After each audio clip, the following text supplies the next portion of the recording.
bien, hermanos, vamos a continuar con nuestro estudio de Apocalipsis. Vámonos a Apocalipsis capítulo 2. Apocalipsis capítulo 2. Estamos estudiando las 7 iglesias del Apocalipsis. La semana pasada estudiamos la primera iglesia, que es Éfeso, que es la iglesia de la era apostólica. Luego estudiamos la iglesia de Esmirna, que es la iglesia en medio de la tribulación de Roma. Hoy vamos a terminar de ver esta iglesia y luego vamos a ver la iglesia de Pérgamo. Como recordarás, hay 7 iglesias que se hacen mención en estos primeros capítulos de Apocalipsis.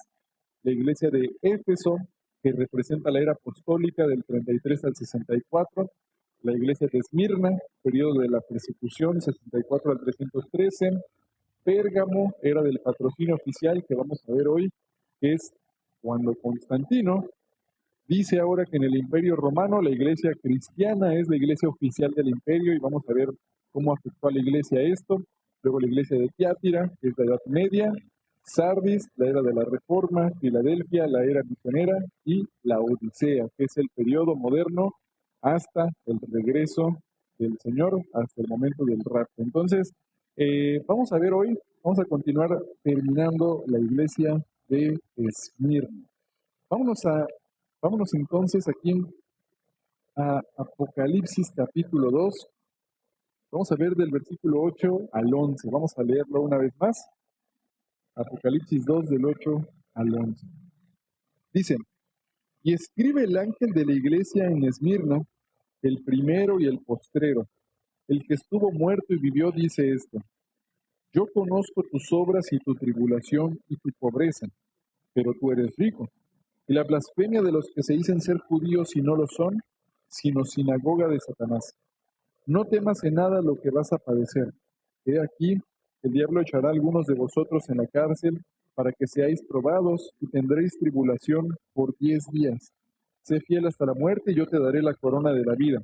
El que tiene oído, oiga lo que el Espíritu dice a las iglesias. El que venciere no sufrirá daño de la segunda muerte. Entonces, la semana pasada nos quedamos a la mitad del estudio de esta iglesia, y solo como un recordatorio, acuérdate que había 3 razones principales por las que se escribieron las cartas a las 7 iglesias. La primera razón era porque eran iglesias físicas reales. ¿Puedes poner, hermano, el mapa de las iglesias? Eran 7 iglesias reales que tenían estos problemas. Ahí tenemos Éfeso, Esmirna, Pérgamo, Tiátira, Sardis, Filadelfia, la Odisea. No se ve muy bien, pero es un mapa. Y ahí están las 7 iglesias. Entonces, eran problemas reales que en ese momento estaban enfrentando las iglesias, y se están pues tratando estos problemas con las cartas a las 7 iglesias para resolver en ese momento ese problema inmediato. Es el primer propósito. El segundo propósito era para edificar a las iglesias. Es decir, nosotros somos la Iglesia Bautista Ciudad Cauquel, no estamos en Sardis, no somos la iglesia de Sardis, pero lo que se escribió a la iglesia de Sardis podemos usarlo para aprender y nos puede enseñar algo. Entonces, eran para edificación de la iglesia, eran para que entre todas las iglesias vieran en qué estaba fallando a lo mejor las otras iglesias y ellos cuidarse de no caer en esos puntos. Eran para edificación. Y un tercer punto, que cuando la palabra nos decía que era un misterio lo que se estaba hablando, lo que se iba a revelar de las iglesias, podemos entender, y porque después de las iglesias la continuación son los sucesos proféticos del fin de los tiempos, es que cada una de las iglesias representa un periodo histórico de la iglesia desde que Cristo resucita hasta el rapto de la iglesia, que son las diferentes épocas, las diferentes edades que hemos puesto en el cuadro.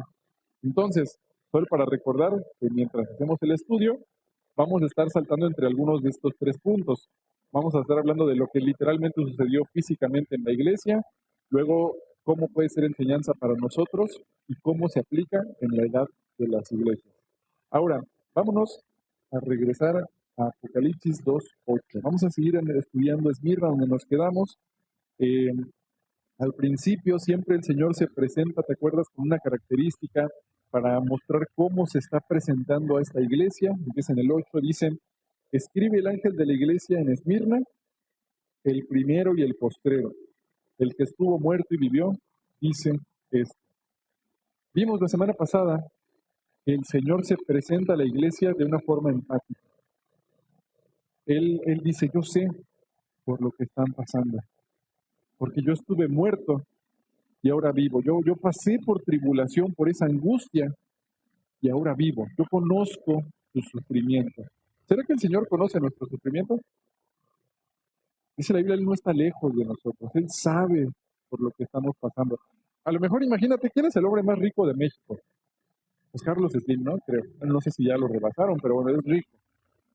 ¿Qué pasa si llega Carlos Slim y te dice, hola, ¿qué tal? Ay, sí, los de Cauquel, yo sé por lo que están pasando, yo conozco sus aflicciones, ¿verdad? El estrés que sienten a veces, yo lo conozco. ¿Qué dirías? Pues gracias, ¿no? Por tus palabras, de verdad, gracias por tomarlo en cuenta, pero la verdad dudo mucho que pues conozcas, ¿no? Por lo que se pasa el ciudadano de a pie. Es algo difícil que seas empático con nosotros, ¿no? Le podríamos decir a Carlos así. Pero ¿qué es lo que hizo Cristo?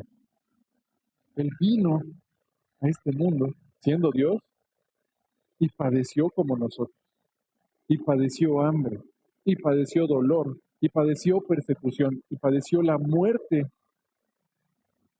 pero resucitó. Entonces, cuando Él nos dice, yo conozco tu angustia y tu dolor, claro que sí, Él lo entiende, y Él se compadece de nosotros, amén.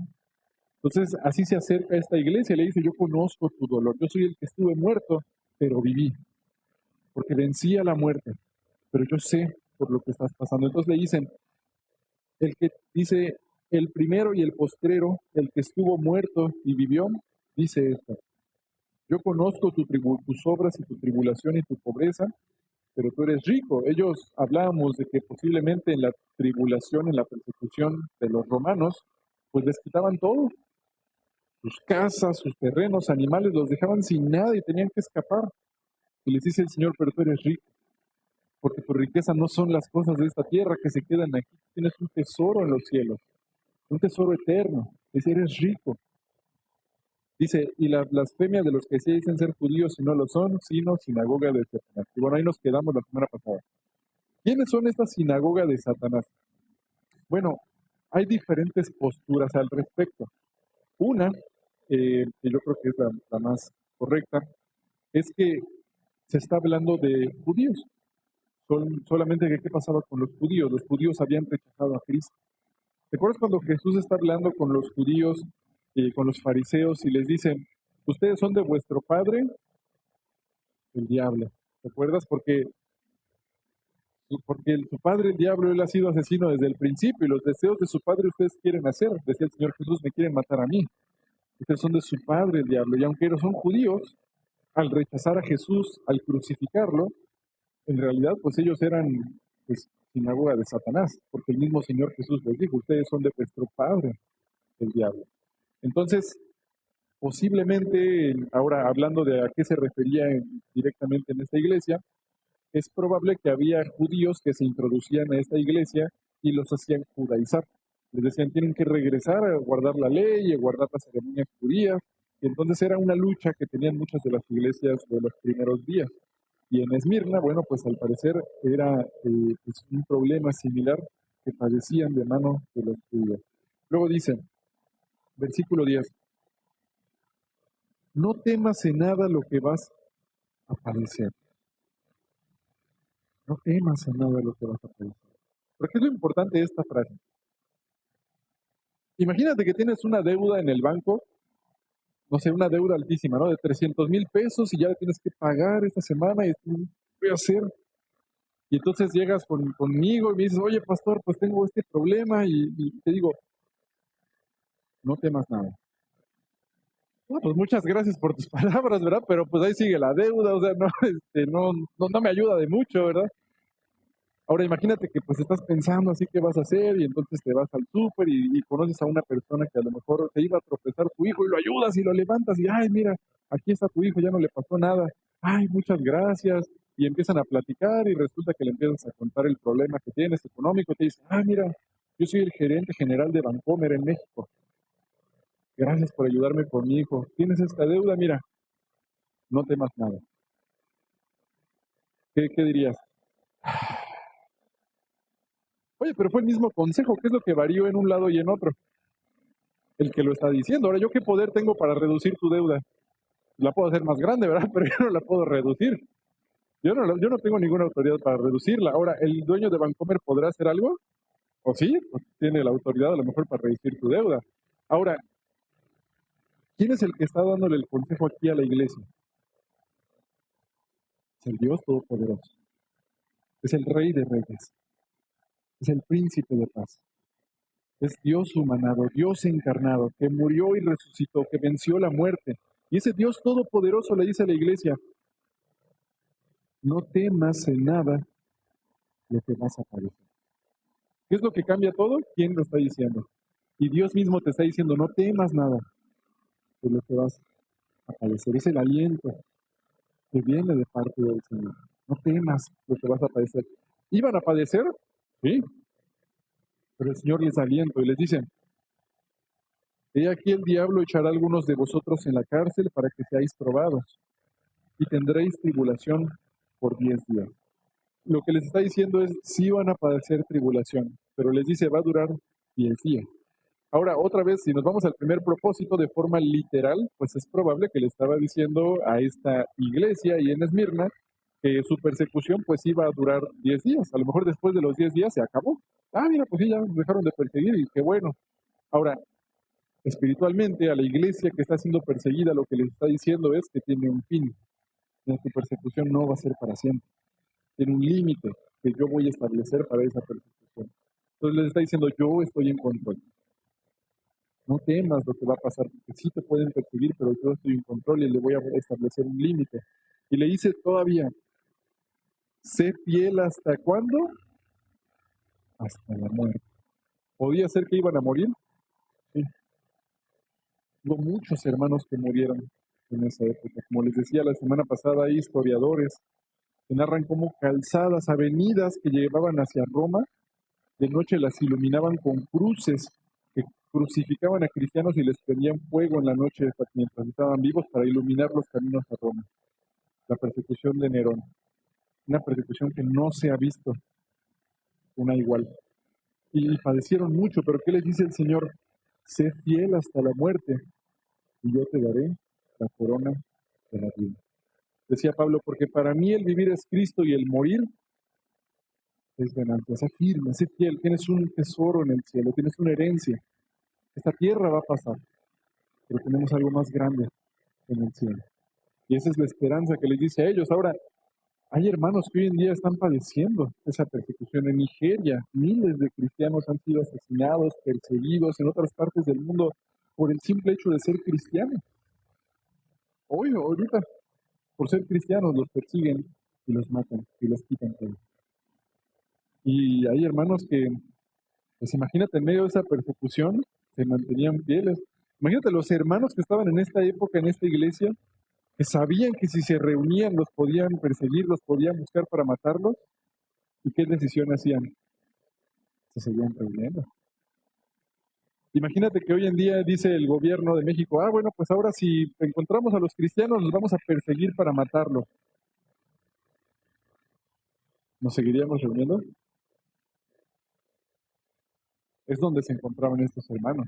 Y ellos se mantenían fieles y el Señor les dice, hay una corona de vida. Ahora digo, gracias a Dios no sufrimos esa persecución, ¿verdad? Pero, es que mi vecino se estacionó enfrente de mi casa otra vez, le voy a hablar a la patrulla para que le quiten su coche y, nos enojamos. No sufrimos ese tipo de persecución y aún así, ¿qué dice el Señor que hagamos con nuestros enemigos? Si tiene hambre, dale de comer. ¿Tiene sed? Dale de beber. ¿Vas a tener enemigos? Sí, posiblemente muchos se van a oponer contra ti por ser cristiano. Pero el Señor me dice, ámalos y yo te daré la corona de la vida. Pues hay que ser luz. La iglesia de Esmirna en medio de esta tribulación tenían luz y dice el versículo 11, el que tiene oído, oiga lo que el Espíritu dice solamente a la iglesia de Esmirna. No, ¿verdad que dice a las iglesias? A nosotros nos está hablando también. El que venciere no sufrirá daño de la segunda muerte. ¿Cuál es la segunda muerte? Pues la muerte en el lago que arde con fuego y azufre. Pero en Cristo somos más que vencedores. Tenemos vida eterna en Cristo. Lo que le está dando el aliento a esta iglesia. Pon tus ojos en Cristo. Ahora vámonos a nuestra siguiente iglesia. Ahora sí, continuamos. Después de Esmirna, nos vamos a la iglesia de Pérgamo, Apocalipsis 2:12. Y avanzamos en el tiempo hasta la Edad Media. Más o menos ¿puedes poner otra vez el cuadrito de las edades de la iglesia? Ahora ya terminamos con Esmirna.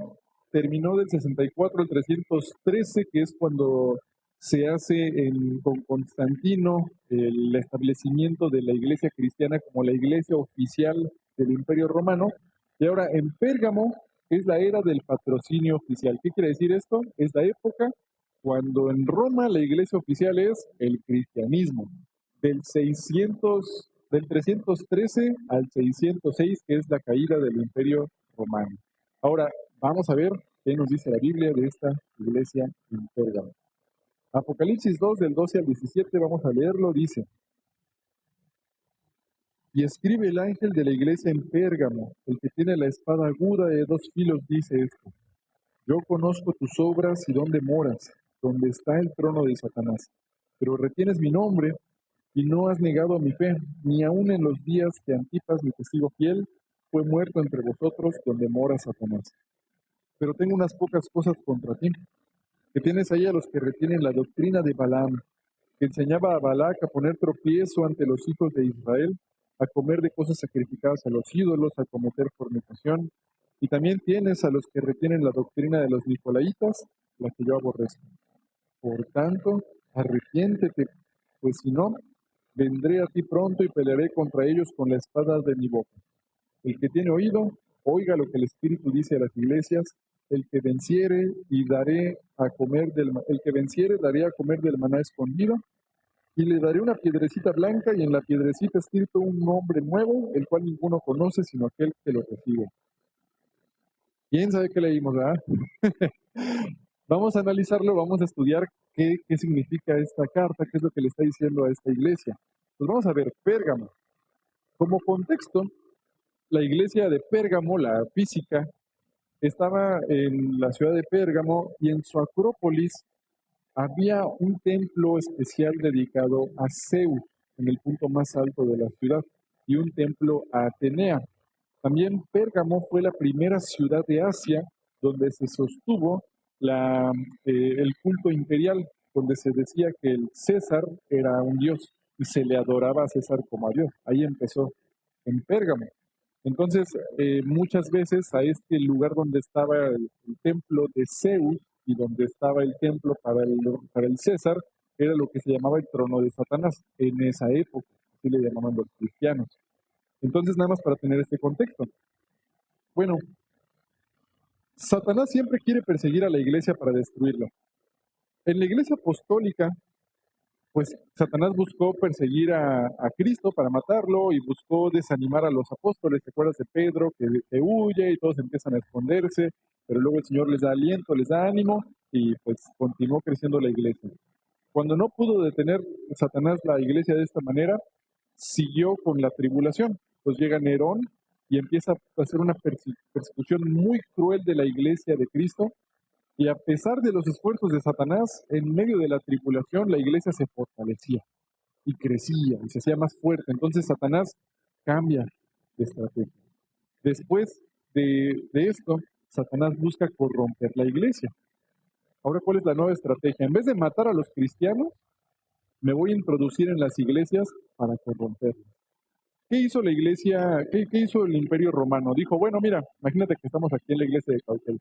Decía, bueno, a partir de mañana, la iglesia oficial en el Imperio Romano es el cristianismo, así que todos tienen que ser cristianos. El que no, lo vamos a meter a la cárcel y lo vamos a matar. Ok, su evangelismo era así. Entonces decían, ahora todos los que iban por aquí tienen que ir a la iglesia de Cauquel, y si no, los vamos a meter a la cárcel.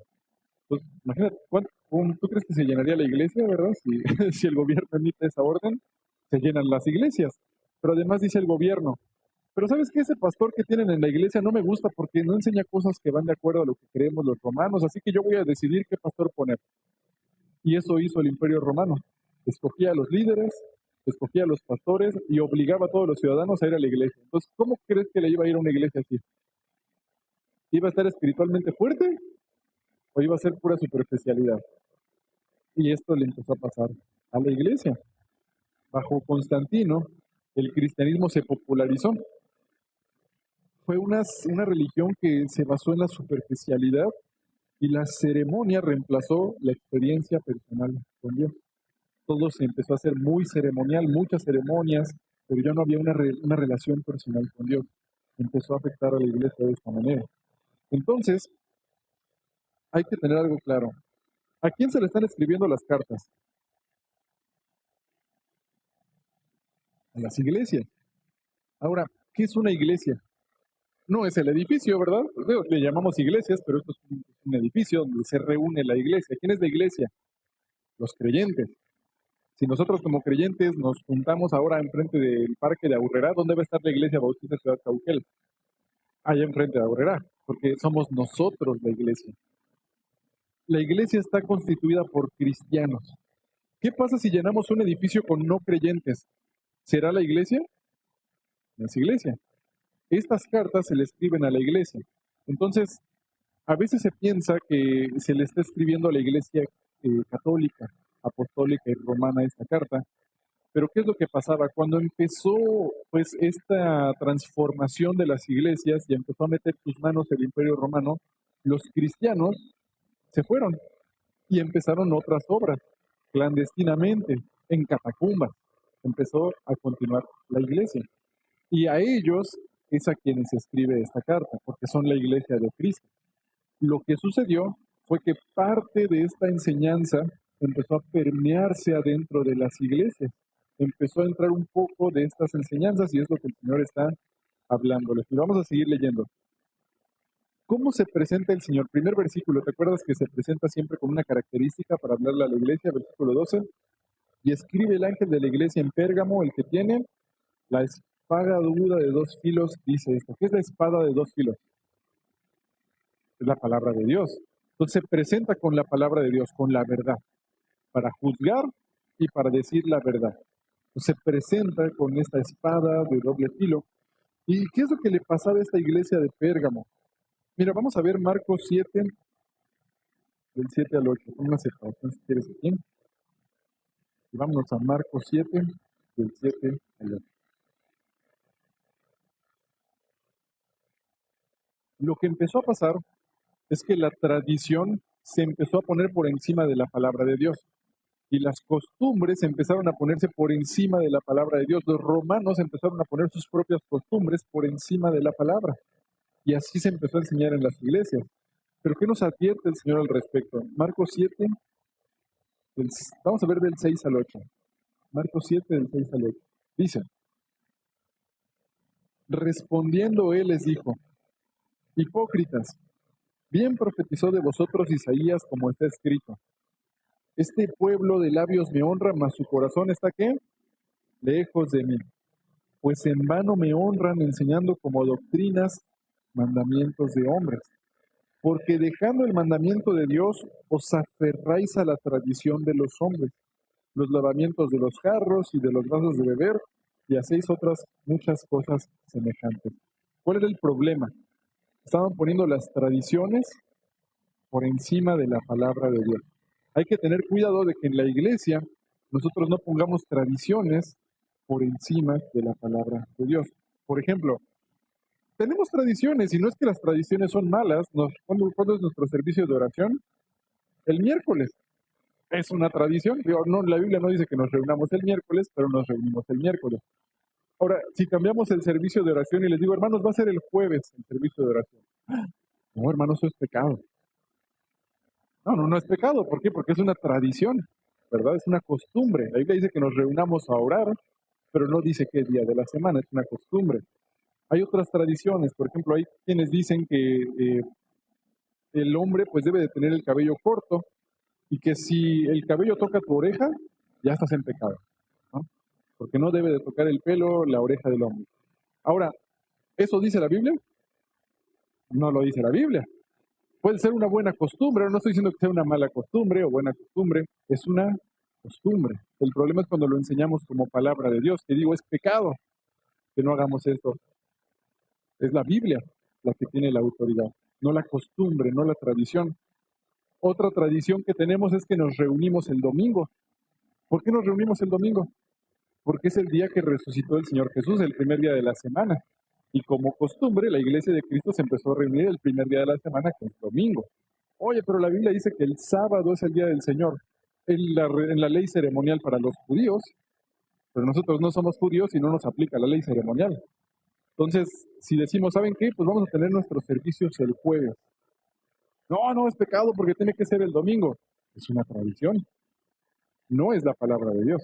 Ahora digo, es muy práctico, muy conveniente que nos reunamos el domingo, ¿verdad? Y lo hacemos de forma tradicional, pero lo que quiero que veamos es la diferencia entre la tradición y la doctrina. Son dos cosas diferentes y no debemos de combinarlas. Eh, lo que le estaba pasando a esta iglesia de Pérgamo es que las empezaron a combinar. Y la tradición de los hombres se empezó a volver doctrina de Dios. Y cuando esto pasa, empiezan a llegar malas doctrinas, problemas, conflictos, y es lo que el Señor les estaba advirtiendo. Pero vamos a regresar a Apocalipsis. Por eso, el Señor se presenta a esta iglesia como el que de su boca sale la espada de doble filo, la palabra de Dios, porque los quiere encaminar en la autoridad de la palabra de Dios.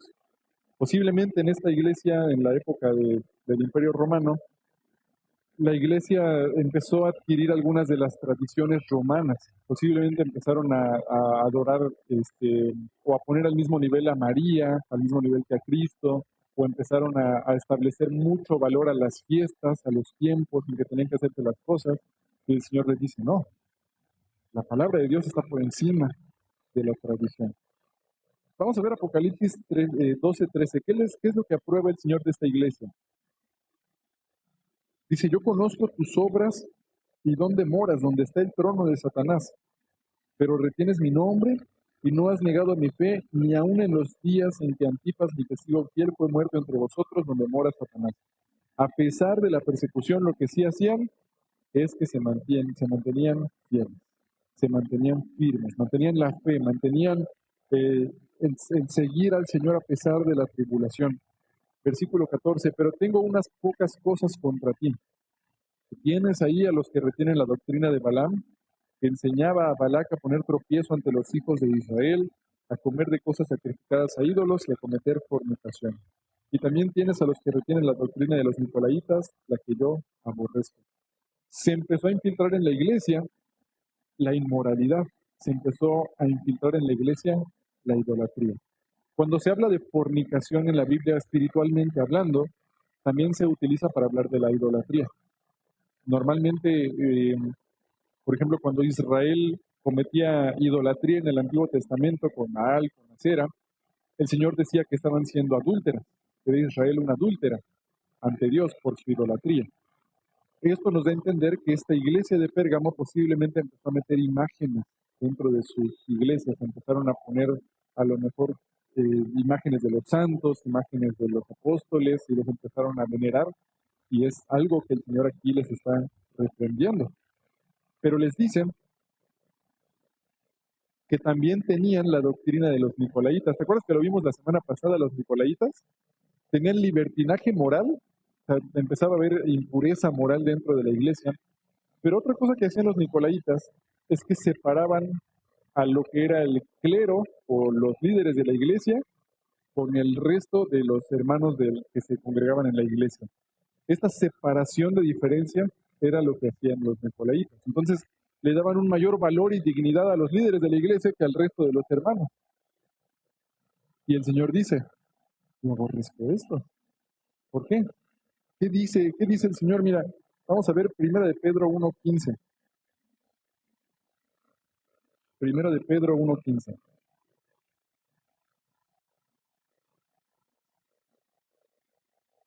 1 de Pedro 1:15. Posiblemente los romanos, al tener una estructura muy disciplinada, una estructura muy organizada políticamente hablando, esta estructura se empezó a meter dentro de la iglesia. Y entonces había quienes tenían una posición de autoridad muy alta y se ponían en una posición mayor que el resto de los hermanos. Pero ¿qué dice 1 de Pedro 1:15? Dice, sino como aquel que os llamó es santo, sé también vosotros santos en toda vuestra manera de vivir. porque escrito está, sed santos porque yo soy santo.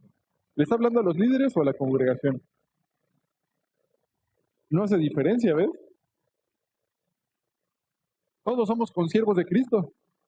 Yo soy un consiervo de Cristo juntamente con ustedes. No hay esta diferencia. No es que el pastor está más cerca de Dios. No, todos tenemos a un mismo Padre y tenemos al mismo intercesor que es Jesucristo. Entonces no hay esta diferencia. Ahora, en la iglesia pues hay diferentes roles, posición que nos sirve para administrar la iglesia, pero delante de Dios somos iguales. No hay una diferencia y los nicolaitas empezaban a hacer esta separación. Entonces el Señor está buscando establecer esto en orden otra vez. Mira, tiene que haber un orden bíblico dentro de las iglesias. El Señor les llama a luchar por su santidad.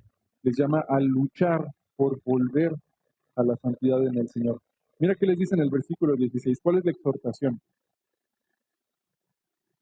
Por tanto, arrepiéntete, pues si no, vendré a ti pronto y pelearé contra ellos con la espada de mi boca. Iba el Señor con la palabra a mostrar cuál era la verdad. La verdad iba a salir a la luz. Le está hablando a la iglesia. Voy a poner yo todas las cosas en orden, dicen. El que tiene oído, oiga lo que el Espíritu dice a las iglesias. Al que venciere le daré de comer del maná escondido. Acabamos de ver esto hace unas semanas. ¿Te acuerdas qué era el maná? No era un grupo de rock de los 90. Era el alimento que Dios había mandado a la nación de Israel, ¿verdad? Entonces, ¿qué significaba el maná? Significaba la provisión de Dios. Y significaba que Dios cuidaba de su pueblo, ¿verdad? El Señor nos dice que no solo de pan vivirá el hombre, sino de toda palabra que sale de la boca de Dios. Este maná escondido era el conocimiento de Dios. Mientras la iglesia vuelva a la Biblia, mientras vuelva a la base bíblica, el Señor nos va a ayudar a seguirle conociendo más y más. Este maná era el conocimiento de la palabra de Dios. El maná oculto era seguir aprendiendo del Señor, seguir siendo edificados en el Señor. Y luego les dice, y le daré una piedrecita blanca, y en la piedrecita escrito un nombre nuevo. ¿Qué es esta piedrecita blanca? En esta época, cuando se hacía algún juicio a nivel judicial, eh, cuando se daba un veredicto de si la persona era culpable o no, se le daba una piedra. Si la piedra era negra, quería decir que era culpable. Si la piedra era blanca, quería decir que era encontrado inocente. Entonces, la ilustración que está haciendo aquí el Señor es que si te arrepientes, además de que vas a conocer más de Dios, pues el Señor te perdona y te hace una nueva criatura en Cristo. Entonces, el llamado es arrepiéntete, vuelve al Señor. Él te ama, Él te quiere enseñar y Él te puede limpiar de cualquier pecado. Ese es el aliento que le da el Señor a la iglesia de Pérgamo. Muy bien, vámonos a la siguiente iglesia. Ahora, esta siguiente iglesia es muy interesante. ¿Puedes poner el cuadro otra vez? Ahora vámonos con la iglesia de Tiatira. Esta iglesia es la iglesia de la Edad Media, del 606, que es la caída del Imperio Romano, al 1520. Entonces, ¿qué pasaba con esta iglesia de Tiatira? Vamos a ver. Primero, vamos a ver como ilustración, como contexto, dónde estaba esta iglesia de Tiatira físicamente hablando. Esta ciudad de Tátira era famoso por su tinte de púrpura. Vendían púrpura, que era un material para pintar telas. Tenía una industria muy grande, está muy bien organizada. De hecho, mira, puedes poner en la pantalla Hechos 16:14. Tenemos por ahí un ejemplo de esta actividad económica. Hechos 16:14. Dice, entonces una mujer llamada Lidia, vendedora de púrpura de la ciudad de Tiatira, que adoraba a Dios, estaba huyendo y el Señor abrió el corazón de ella para que estuviese atenta a lo que Pablo decía. Tiatira era esta ciudad donde se vendía este púrpura, había muchos negocios. Y vamos a ver qué le pasaba a esta iglesia en Tiatira. Vámonos a Apocalipsis 2:18. Apocalipsis 2:18 dice, escribe el ángel de la iglesia en Tiatira, el Hijo de Dios, el que tiene ojos como llama de fuego y pies semejantes al bronce bruñido, dice esto. Yo conozco tus obras y amor y fe y servicio y tu paciencia, y que tus obras postreras son más que las primeras. Pero tengo unas pocas cosas contra ti, que toleras que esa mujer Jezabel, que se dice profetiza, enseñe y seduzca a mis siervos a fornicar y a comer cosas sacrificadas a los ídolos. Y le he dado tiempo para que se arrepientan, pero no quiere arrepentirse de su fornicación. He aquí yo la arrojo en cama y en gran tribulación a los que con ella adulteran y no se arrepienten de las obras de ella. Y a sus hijos heriré de muerte, y todas las iglesias sabrán que yo soy el que escudriña la mente y el corazón, y os daré a cada uno según vuestras obras. Pero a vosotros y a los demás que están en Tiátira, a cuantos no tienen esa doctrina y no han conocido lo que ellos llaman las profundidades de Satanás, yo os digo, no impondré otra carga. Pero lo que tenéis, retenedlo hasta que yo venga. Al que venciere y guardare mis obras hasta el fin, yo le daré autoridad sobre las naciones y las regirá con vara de hierro, y serán quebradas como el vaso de alfarero, como yo también le he recibido de mi Padre. Y le daré la estrella de la mañana. El que tiene oído, oiga lo que el Espíritu dice a las iglesias. Ahora, en esta iglesia de la Edad Media, continuaba a infiltrarse esta doctrina pues pecaminosa, esta doctrina de idolatría, de poner a lo mejor filosofías, costumbres por encima de la palabra de Dios. Y una vez más el Señor habla de la santidad. Mira, vamos a ver cómo les dice, cómo se presenta el Señor. Acuérdate que lo primero es ver cómo se presenta el Señor a la iglesia. Dice el versículo 18. Y escribe el ángel de la iglesia en Tiátira, el Hijo de Dios. Como dato curioso, esta es la primera y única vez en todo el libro de Apocalipsis que a Cristo se le menciona como el Hijo de Dios. Y esto lo que pudiera significar es que el Señor se presenta de forma directa ante esta iglesia en Tiátira. Debemos adorar a Dios por quien Él es. Tiene muchas características con las que se ha presentado a otras iglesias, pero aquí directamente se presenta como el Hijo de Dios. Y solo por ser Hijo de Dios merece nuestra adoración. Entonces se presenta como el Hijo de Dios. Segundo, se presenta con sus ojos como llamas de fuego. La Biblia dice que Dios no ve lo que ve el hombre. Él ve nuestro corazón. Él ve lo que hay en nuestro corazón, ve nuestros anhelos. Sus ojos como llama de fuego está diciendo que Él está juzgando a esta iglesia. Él está viendo sus obras, Él está viendo su vida, está juzgando a esta iglesia. Y tercero, sus pies son como el bronce. La palabra nos dice que Él pisa el vino del lagarto de sus enemigos con sus pies, y esto hace referencia al juicio que Dios está emitiendo también sobre pues la iglesia. Entonces son las características. De una forma personal, pero al mismo tiempo de ser personal, va a juzgar cómo está viviendo esta iglesia. Entonces, ¿qué más se nos dice de esta iglesia? Yo conozco tus obras, amor y fe, servicio y tu paciencia. Hay 5 cosas que el Señor reconoce de esta iglesia: sus obras, su amor, su fe, su servicio y paciencia. Durante la Edad Media, no sé si lo sabías, pero empezó lo que se llamaba la Santa Inquisición. ¿Qué era la Santa Inquisición? Que no tenía nada de santa. Era una persecución de la Iglesia Católica para todos aquellos que no se sujetaban a la autoridad del Papa. Y entonces hubo muchos cristianos que fueron perseguidos en esa época. Hay un libro que se llama el Libro de los Mártires, si algún día lo quieren leer, que narra historias que fueron guardando, recopilando de la Edad Media y el Renacimiento, de cristianos que fueron perseguidos, de cómo los perseguían, cómo los mataban, los ahorcaban, les prendían fuego, los aserraban. Terrible todo lo que vivía la iglesia en ese tiempo. Pero mira, ¿qué dice el Señor que casi nunca escuchamos de la iglesia de la Edad Media? Yo conozco tus obras y tu amor y tu fe. Vemos que era una iglesia que estaba llena de amor, una iglesia que daba, una iglesia que amaba a los demás, que tenía muchas obras, que evangelizaba, que mantenía su fe a pesar de la persecución, su servicio. Recuerda que no estamos hablando de la iglesia católica, nos referimos a los cristianos que siguieron siguiendo al Señor con su fe mientras sucedía todo lo demás en el mundo. Y ellos, dice la Biblia, que tenían un amor muy grande, pero también dice que conocía su paciencia. ¿Qué es la paciencia? La persecución. Ellos estaban siendo perseguidos, pero a pesar de ser perseguidos se mantenían firmes siguiendo al Señor. Cuando ves estas historias en el libro de los mártires, son terribles, son desgarradoras las cosas que se mencionan, pero la iglesia se seguía congregando. ¿Te imaginas que de pronto dijeran, va a haber Santa Inquisición para los que sean cristianos en México? Porque lo hubo una vez. De verdad hubo Santa Inquisición en México también, siguieron a los cristianos también aquí. ¿Te imaginas sabiendo las torturas, todo lo que iban a poder hacer, te seguirías congregando?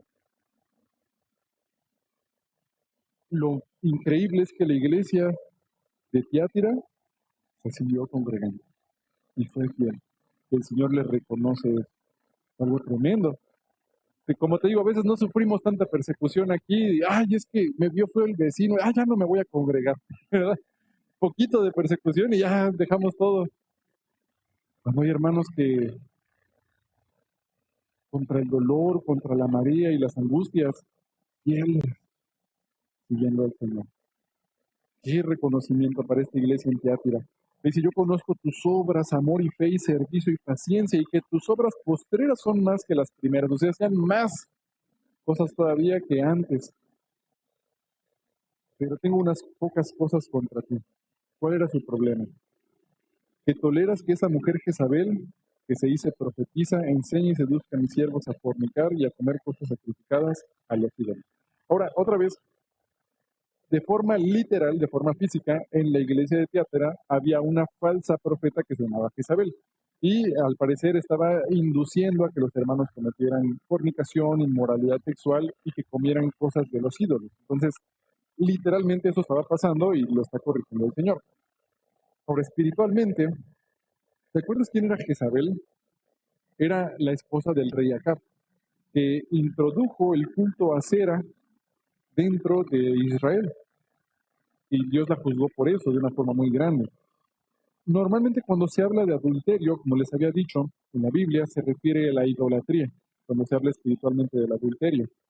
Y en este caso lo que le pasaba a esta iglesia de la Edad Media es que estaban permitiendo, porque les dice, mira en el versículo 20, tengo unas pocas cosas contra ti que toleras. ¿Qué es tolerar?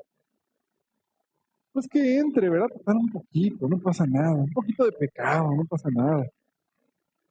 Esta iglesia estaba tolerando la idolatría, probablemente imágenes, esculturas, eh, diferentes tradiciones de la iglesia tradicional que se estaban infiltrando y el Señor les dice, no, no lo tienen que tolerar, tienen que luchar por la sana doctrina, tienen que luchar por la sana enseñanza. Mira, vamos a ver Gálatas 5:9. Hay una separación aquí. Gálatas 5:9.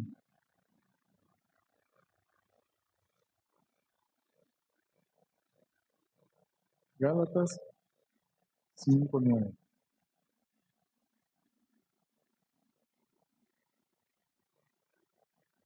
Gálatas 5:9.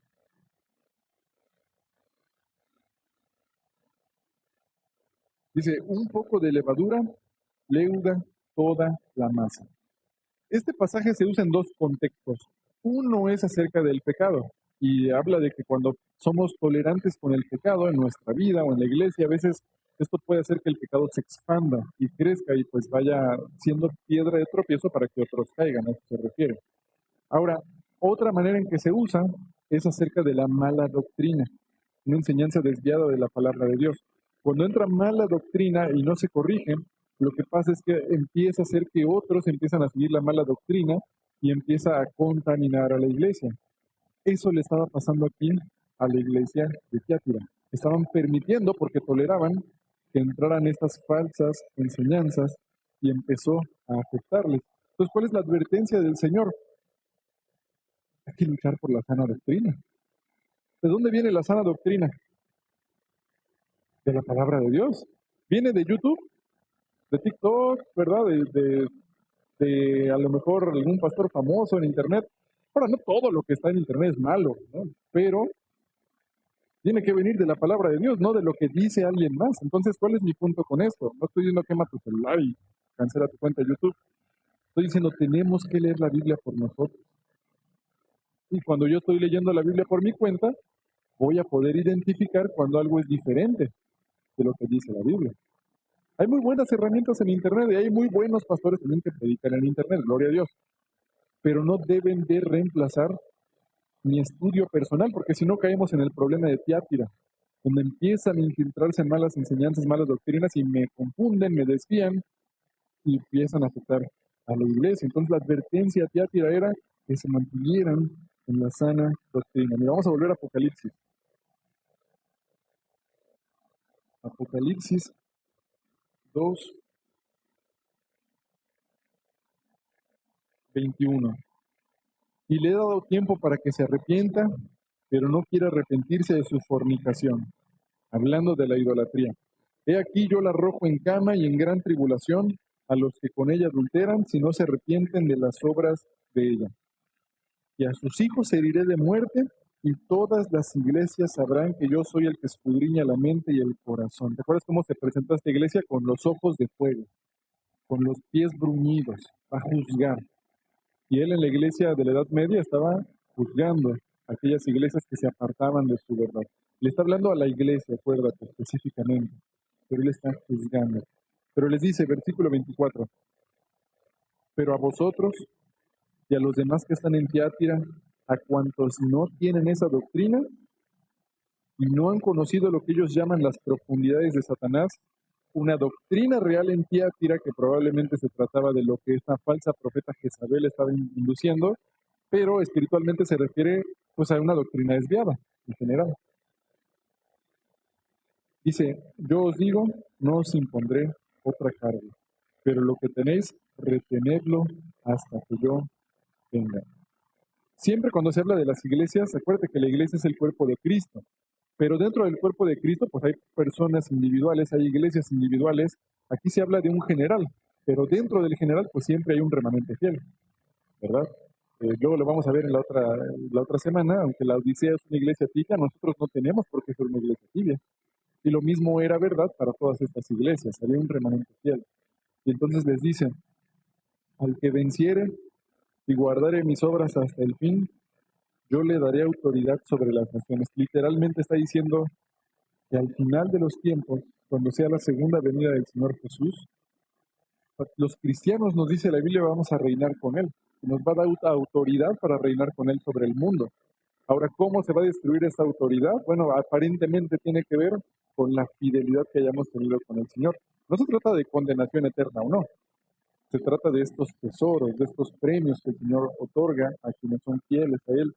Y dice, y las regirá con vara de hierro y serán quebradas como vaso de alfarero, como yo también la he recibido de mi Padre. Y le daré la estrella de la mañana. El que tiene oído, oiga lo que el Espíritu dice a las iglesias. ¿Cuál es esta estrella de la mañana? Puede referirse, mira, vamos a ver Daniel 12:3, si lo puedes poner en la pantalla. Daniel 12:3. Los entendidos resplandecerán como el resplandor del firmamento, y los que enseñan la justicia a la multitud, como las estrellas a perpetua eternidad. Puede referirse a la honra, a la gloria que Dios le da a aquellos que hacen su voluntad. Tenemos que ser luz, tenemos que dejar que nuestra luz brille, tenemos que imitar a Cristo con nuestra vida. Entonces puede referir a esto, a que les va a dar esta honra a aquellos que vivieron haciendo la voluntad del Señor. Entonces habla de los premios que les va a dar el Señor a la iglesia que se mantuvo fiel a pesar de estas tribulaciones. Dice, el que tiene oído, oiga lo que el Espíritu dice a las iglesias. ¿Cuál es la exhortación que se le da a esta iglesia? Que retenga lo que tiene y que obre en Cristo hasta el fin. ¿Qué es lo que tenemos? La palabra de Dios, la esperanza de la vida eterna. Se dice, mantente firme en el Señor. Luego, después de la iglesia de Tiátira que acabamos de ver, puedes poner el mapa otra vez de las iglesias, bueno, el cuadrito. La próxima semana, porque ya se nos acabó el tiempo, vamos a ver la iglesia de Sardis, que es la etapa de la Reforma, Filadelfia, que es la era misionera, y la Odisea, que es el tiempo de hoy hasta el arrebatamiento de la iglesia, cuando es el rapto del Señor. Un tema muy interesante. Sin embargo, como podemos ver, cada iglesia nos da una enseñanza. Cada carta nos ayuda para no caer en los mismos errores de las otras iglesias. No olvidemos nuestro primer amor, como la iglesia de Éfeso. Tenemos que mantenernos con la mirada puesta en el Señor a pesar de la tribulación, como la iglesia de Esmirna, sabiendo que Él conoce tus angustias, sabiendo que Él lucha por ti. No, también debemos de mantenernos con cuidado de no caer en mala doctrina, como la iglesia de Pérgamo. Hay que leer por nosotros mismos, hay que evitar dejarnos llevar por malas enseñanzas, por malas doctrinas. Y si identificamos alguna mala doctrina que hayamos aprendido, hay que cambiarla por medio de la palabra de Dios, como la iglesia de Tiatira. El Señor nos llama a mantenernos firmes en el camino del Señor, porque si soy rebelde a Dios, Él me puede juzgar y Él me puede disciplinar. Y tengo que estar listo para no llegar a ese punto. Podemos volver, podemos regresar al Señor y Él nos perdona, Él nos limpia de todo mal. Pero es fácil volver al Señor. Él está esperando con los brazos abiertos. Él es el Dios que te ama. Esto que le dice el Señor a las iglesias, te lo dice a ti y me lo dice a mí. Cristo te ama. Y Cristo nos quiere guiar. Y Cristo puede transformar tu vida. Amén. Entonces vamos a dejar que Él obre nuestras vidas. Vamos a cerrar nuestros ojos y vamos a orar. Padre, muchas gracias te damos por tu palabra en esta mañana. Gracias porque a través de la historia, Señor, a través de estas cartas que escribiste a las iglesias, pues nosotros podemos aprender, Señor, nos puedes ayudar a no caer en el mismo error que ellos, Señor. Ayúdanos a no quitar los ojos de ti, Padre. Yo no sé por qué tribulaciones puedan estar pasando mis hermanos, Señor, por qué problemas puedan estar pasando, pero ayúdanos a recordar que tú estás en control, Señor, y que no debemos no debemos temer, porque tú, Señor, conoces todo y estás en control, Señor, de la situación. Ayúdanos a hacerte obedientes, a hacerte fieles, Padre, a pesar de la oposición, a pesar, Señor, de los ataques del enemigo. Ayúdanos a ser fieles, buscando hacer tu voluntad, Señor, que nosotros te queremos amar como tú nos amaste a nosotros, Señor. Gracias porque tú con fidelidad y con paciencia, Señor, nos vas llevando de la mano para que caminemos hacia ti. Y Padre, pues ayúdanos también a tener un tiempo diario leyendo tu palabra, a no dejarnos llevar por malas filosofías o solamente por lo que enseña alguien en internet, Señor, sino que seas tú mismo a través de tu palabra, por tu espíritu que nos vaya enseñando la palabra, Señor. Ayúdanos a volver a ti. Gracias porque tú eres bueno, gracias, Señor, porque dice tu palabra, que tú nos amas, que somos tu iglesia, Señor, y que tú nos vas a guiar, tú nos vas, Señor, nos vas a seguir edificando hasta el momento de tu regreso, Señor. Anhelamos tu venida y glorificamos en el nombre de Cristo Jesús. Amén.